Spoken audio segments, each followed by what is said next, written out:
Hey guys, welcome back to Angela Sounds. Today we're going to be going over some of the features that the Zoom H5 offers, and then compare the sound quality with the Zoom H1n.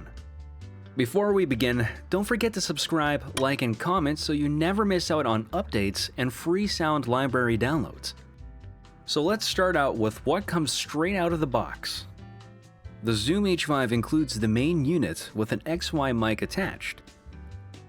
The case it comes in, a mini USB cable, a sponge windscreen, two AA batteries, and the operational manual with the Wavelab LE, Cubase LE access code sheets. The main physical features of the Zoom H5 include the XY mic, an input dial volume for the XY mic, the display, input dial volumes for the two XLR inputs at the bottom, track buttons and indicators for the XY mic and the two XLR inputs, and your trusty recording button with the basic stop, play and pause, and back and forward buttons.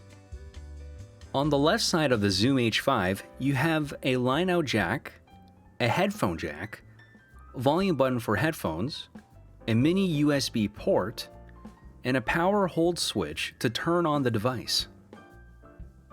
On the other side, you have a mic line input jack on the XY mic, a remote jack, an up-down scroll button for menu navigation, the menu button, and an SD card slot. On the bottom includes your two XLR inputs, and the back includes a speaker and where the AA batteries go. Now, let's do 5 tests to compare the Zoom H1n and a Zoom H5 in different scenarios.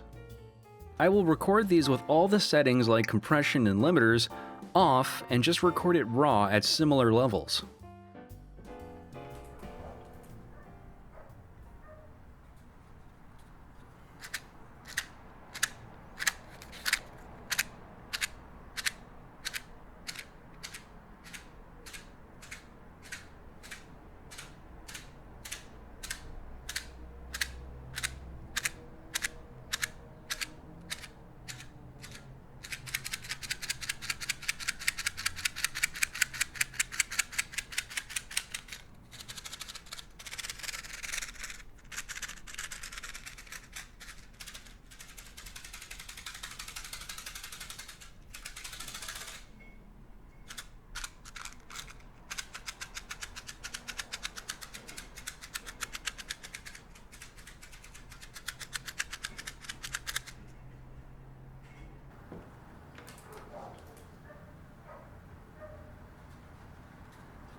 Okay, test 1, 2, 3. Test 1, 2, 3. Peter Piper picked a peck of pickled peppers. Peter Piper picked a peck of pickled peppers? Peter Piper picked a peck of pickled peppers. Oh my god. Peter Piper picked a peck of pickled peppers. Shabba-da-ba, shabba-da-boo, shabba-da-ba-ba-da-bee-ba-da-boo. Zabba-zabba-zibzy, zip-zap-zoopy, a zippity-zap-zap-zoopy, a zip-zap-zoopy love song, a zippity-zappy crispy crisp.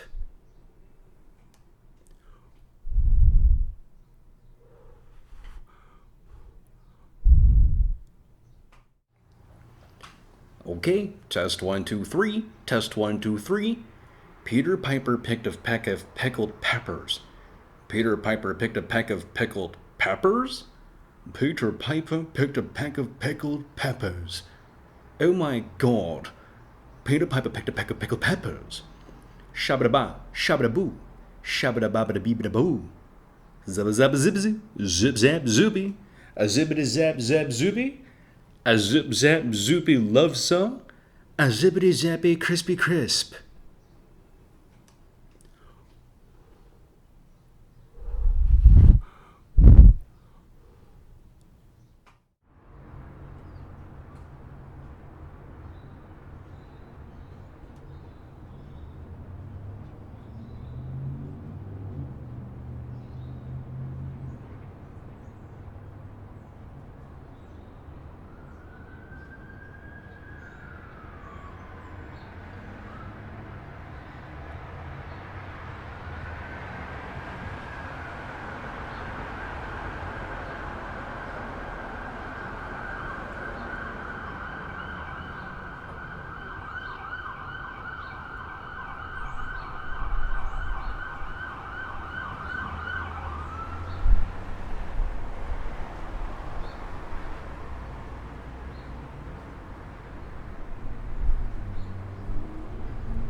Alright, so what I like about the Zoom H1n is that it's really small and compact.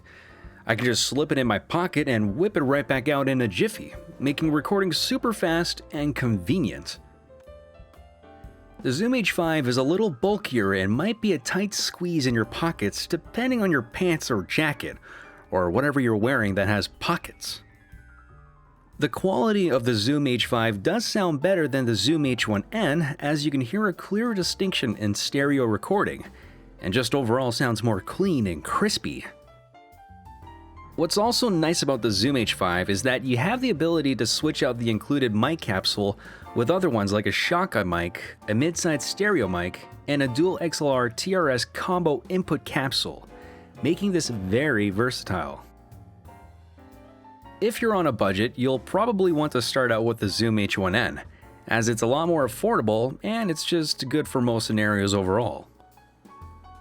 If you're looking to upgrade to a better field recorder, the Zoom H5 would be excellent for its versatility and crispy, clean sounding audio quality.